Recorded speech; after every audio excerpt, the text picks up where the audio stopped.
So far, so good.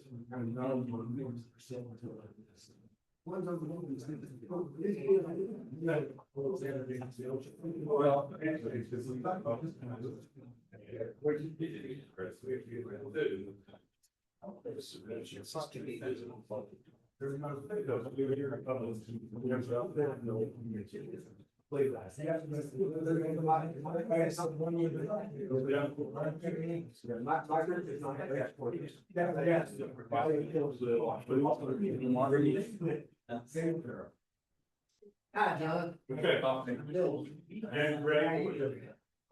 Almost. Almost. I did. I know he called. Okay.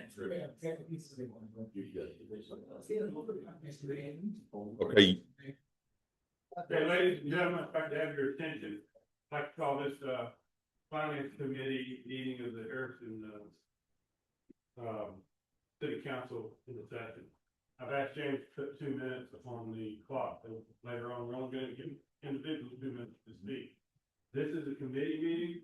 It's not a city council meeting. Anything we vote on here has no effect other than to move it to council, but the items that we're going to discuss are already on the council agenda. And the purpose of this meeting is to get input from the general public in regarding the items that are on here. And once again, we're trying to get everybody to give us as much input. It's not a foregone conclusion that these ordinances will pass, and it's up to the council to decide. I will say, in looking at it also, city administration nor an elected official can neither advocate for or against the tax and the ordinance. So I remind you that you can't say anything that's in favor. You can share facts, even if they're positive or negative facts, but you're unable to advocate officially for these positions. The other thing I will say is that Luke has prepared something for us to go through, and we'll do it probably in committee here, and we'll do it again in council. We've got a PowerPoint presentation. If you have any questions, once again, this is not a city council meeting. Nothing we do here carries the effect of law. There's only a city council meeting can do that. We can advocate for something as far as like if we wanted to vote to move something to council, but we would then have to amend the agenda. We're doing it this time for those of you that have never been a part of the committee system. This is a change from what we've done in the past. Normally we have 2 council meetings a month. There's been no need for the committee meetings. We're doing this on behalf of the public. Okay. Any questions? Anything? At this time, then we'll get started. Is there anyone that has wanted? That's it. I used my 2 minutes. So is anyone in the audience in the gallery if they signed up to speak? You got anybody yet?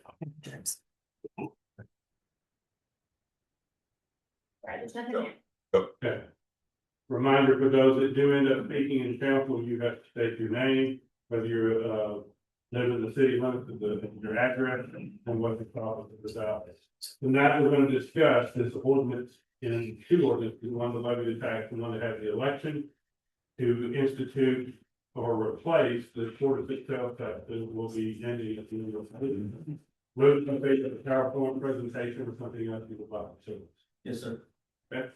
And I'm gonna ask the department heads, I actually requested on behalf of another request I was received to actually come up with the cuts that would have to be made, or have to be made if this tax that is coming up maybe for you on in the council meeting, whether or not to pass it. I've been asked to tell what cuts would have to be made. And so I tasked our department heads with that. We actually talked about it in staff meeting on Tuesday. So I'm actually having them come up and kind of give that brief overview. I'll kind of give you the numbers, but I'm gonna let them actually talk about what the cuts were that we had talked about. Okay, in saying that, I want to make a comment. I said this was an important conclusion. The night of the election, when this tax was not passed, I told Luke this is what will happen. It's not that I'm smart, it's not that he and I are on the same wavelength, but it's fairly obvious when you see the cuts that have to be made, based on this, it's very, very straightforward. So, like I say, if you see it, It's you not can't up pick and there. choose, this is what, pretty much what it is. This is the It's great. screen that's up there, not this one. Okay, how do I get that one? If you pick that one, That's just the desktop. but that'll be the one that shows up on the screen, I think. But it will be that still. Mhm. It will just be that still. That when it clicks forward, it should. Click on that right there Ready a lot, isn't it, Chief? and that We're one. gonna talk about it. Okay. See if it. Okay. All right. Not living. This could be the problem. South Hall is the problem. Yeah.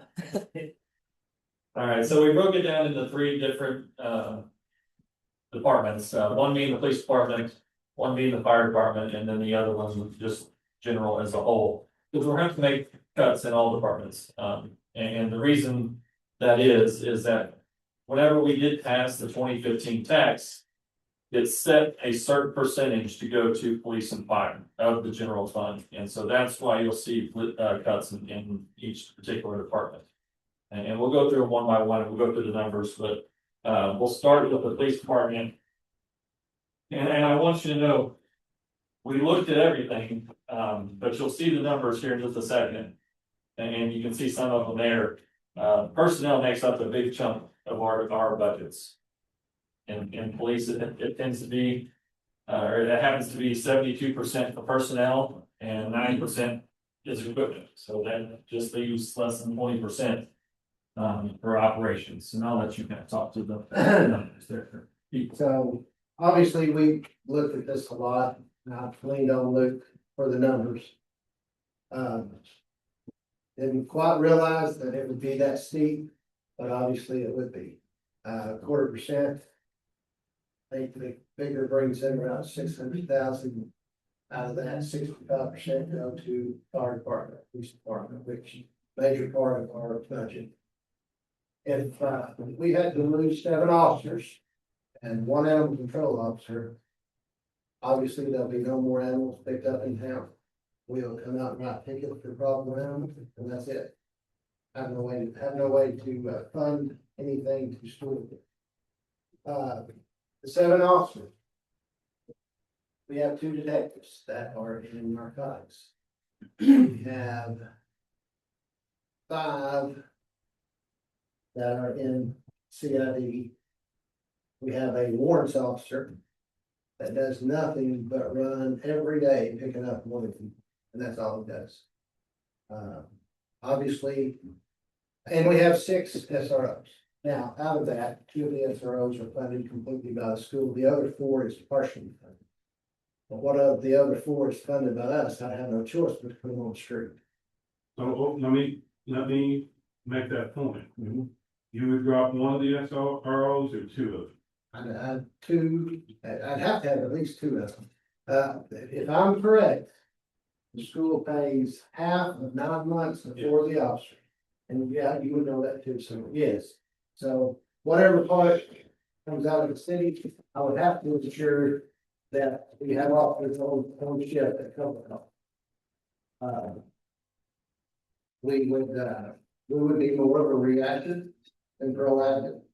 We're very proactive now. Would you rotate those officers at the school, or would you take this like you did currently and just leave them? I would have to look and see who I could put at school and who I could leave on the streets. I mean, I'd have to look at that. Exactly. And you know, if the officers on the street, I mean, well, they wouldn't, they'd have to answer calls at the school.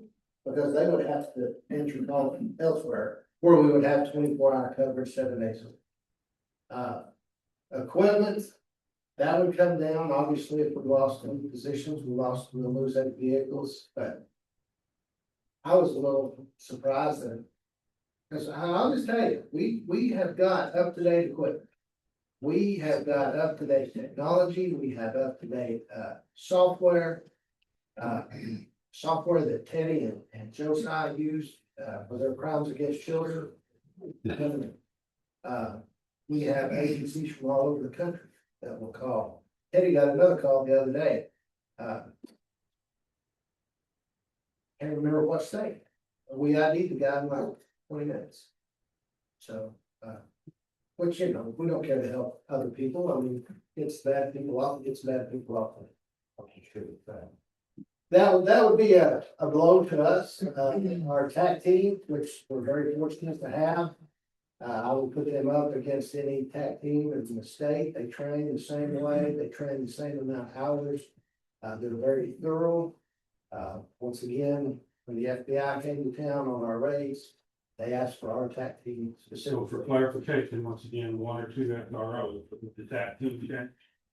TAC team would probably, most of them would probably still be here, but calls. And if you're working the street, you can't stop working the street to go on the TAC call. Okay. So it would cost us quite a bit in coverage, is what it would. A lot of our proactive programs that we do would just be, you know,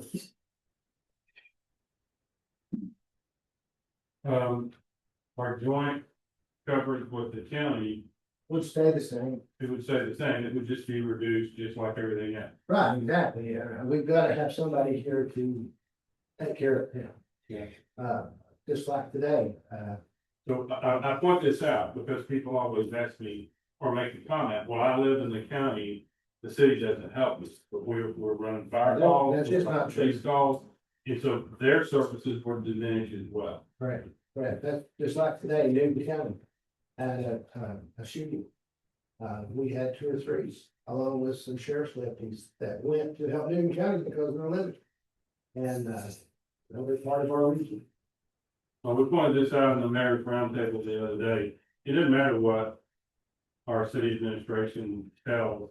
If they have to take their own truck, own cars to go help their emergency personnel, they're not going to not go help somebody. We're gonna go help whatever we can. Even if they, like that, they don't use city, but you're gonna go.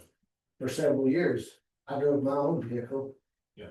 Because that's the only one I had to drive to and from work. Yeah, we need to point that out Yeah. because people make the assumption Yeah. that we're not gonna go at some time. We're always gonna go. We're always going to go. Yeah. We're always going to go. Oh, yeah, exactly, and that's just it, you gotta prioritize your thoughts. You know, You're responsible. somebody riding a 4-wheeler down on, you know, South Pine. Okay, thank you, probably be an hour before we get on, because we're handling some domestic battery over here. Response time would be effective. Exactly. What about funeral services? You would be out, Charlie. Now, we might still consider them others, but. Gotcha. You'll see the amounts there that for operations as well. Those are all based off of the number of people, so that is also numbers to cut, if we have to cut personnel. Here are the actual dollar amounts that breaks down to. You mentioned the 600,000, that's just the police portion that would get cut, based off the percentages. And so we had a total 600,000, and that's why those personnel amounts are so high. There's just not enough other stuff to cut to get to that 600,000. Well, you said, once again, as you and I discussed, personnel is 72% of the budget. Even if you cut all equipment and all operations, you still have to cut personnel. Yes. People made that comment to me, surely we can come up with money, in other parts of the budget, that's it. That's 1.6. Okay. So we're gonna move on. I'll ask Chief Lowry to come up here, to talk about the fire department, and again, we talked about those numbers. Personnel is 81% of their budget, equipment's another 5. And so I'll defer to him on the other side. Excuse me, guys, is that per year? Yes. Okay, thank you. Yeah, so, again, with us being, heavily, personnel, obviously, that's about the whole place we can cut. Whenever this happened, and I sat down and looked at the budget and tried to come up with some solutions, because that's the last thing I wanted to do as well, is cut personnel. You could look at cuts here and there, and when I did it, I couldn't even pay for half the position, because we still gotta buy fuel, we don't have the, you know, the equipment for the rest of the people. You know, we still gotta have, tires, et cetera, and all that stuff, of course, is going up, so. You know, again, you know, with ours, you know, we're looking at cutting 4 of the, operations guys, and then 2 of the CRR division, the CRR division in particular. Luke and I was talking about this just earlier, you know, it would just be reactive at that point, you know, we would have to just kind of take the calls that would come in as far as building permits and building inspections, new construction. And it would go back against us as far as our existing building inspections that we're required to do per ISO. Therefore, hitting us with a bad score on that in itself. To further that, with the 4 shift guys being cut, that's going to cut down our ability to respond with enough people that ISO requires us to have. So, you know, it's gonna hit our ISO, it would hit it hard, you know. I don't know what that score would look like, but I would bet to say that it would knock us to a 3, possibly 4, depending on what. So, this is gonna sound like, again, we're advocating because the thing needs cut out of cut. People are asking the question. So you need to give them information. I have contacted 3 insurance agents. The average, or the minimum, I should say, the minimum increase for premium in Harrison, Arkansas would be what? You all check into that? $500. So everybody in Harrison that owns a home, that doesn't include commercial. But if you own a home, your insurance policy, according to one State Farm, one Farm Bureau, and I can't remember the third one. Oh, it was an independent agent, told me that their policies would go up $500 a month if our ISO goes up at all. So at a minimum, 500 per person per household. Sure. Yeah. Okay. And again, I'm not advocating for it or against it with that statement. I'm just telling you the fact. You know, and I would encourage anybody and everybody to call their insurance company and ask that stuff, just so they have. Well, that's why I did it. Yeah. And I would. I'm not going up. Yeah. You're going from 1,100 a year to 1,600, actually 1,675 a year. No, I was just gonna say, it's interesting that you're able to get that, because I called as well, I wasn't able to get. Yeah, I saw the Farm Bureaus. The Farm Bureaus were not out home with insurance, but I wanted to verify that, so I called to Well, and then, you know, to compound that, just the simple coverage of our calls, taking care of our people, taking care of our community, you know. Chris touched on it about helping out, you know, the city is I'll explain when we get to council tonight, I'll show you. Quite a bit of stuff that went on in May, we go out and help, community risk, position. That's 2, how you're in there. So, yeah. And to compound that, so what would happen there is it's kind of, Chris was talking about this CID, our CRR guys then become. More of the operations stuff, you know, they would be helping cover calls, so, you know, so they would be less knowledge in what they have to do. And make sure that and be reactive, you know, ready to, a permit, they'll get to it when they can. You know, and going out, you know, out in the city, anytime we go on these calls, even in the city, we have a structure fire in town. Our off-duty guys are coming in and helping. I don't know that we touched on in this, but you know, over time, we would sure cut that. So therefore, we would be limited on how much we get paid guys to come back and put the call. Is that why you're out nice already? It would also hurt, yeah. Because that's one of the reasons. One of the reasons, yes, because it's all based on average number of people you have at a structure fire. So, you know, if we can't pay the overtime to get the off-duty guys to come back in, therefore we're gonna have even less numbers. And honestly, we would probably have to go to calling in other departments to come in and help. You know, so it's just a big snowball effect of what it's do.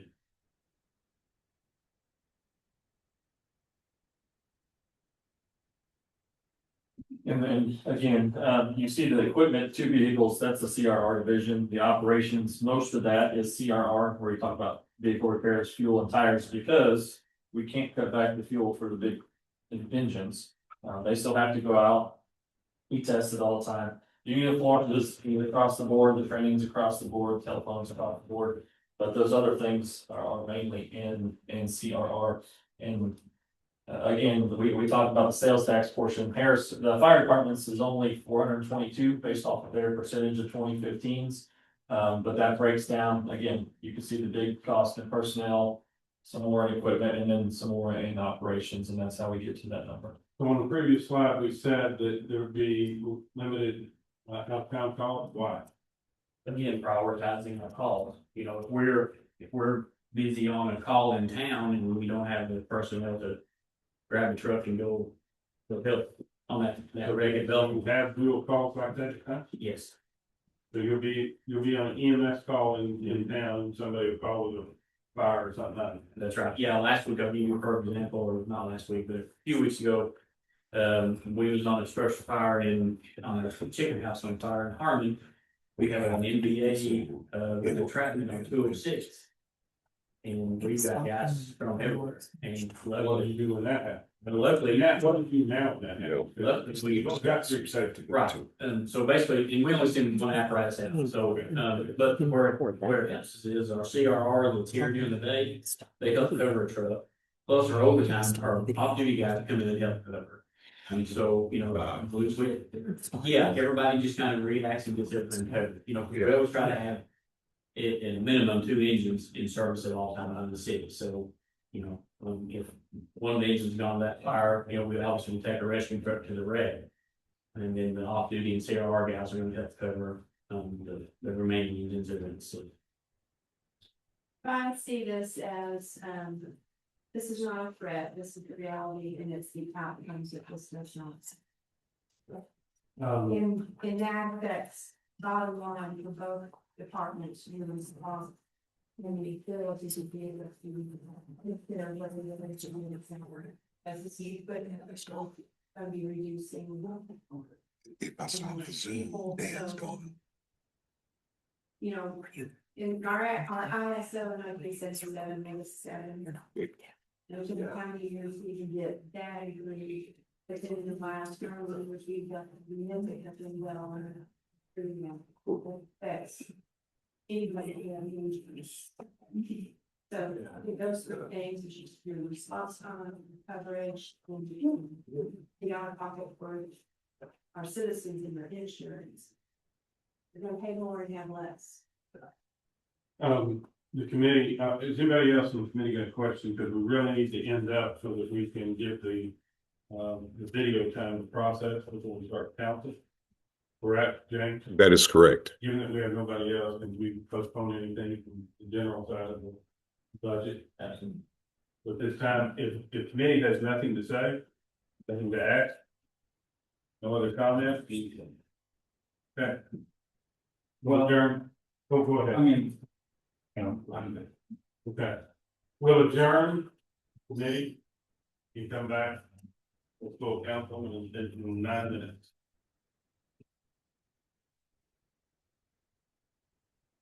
Seven. All right.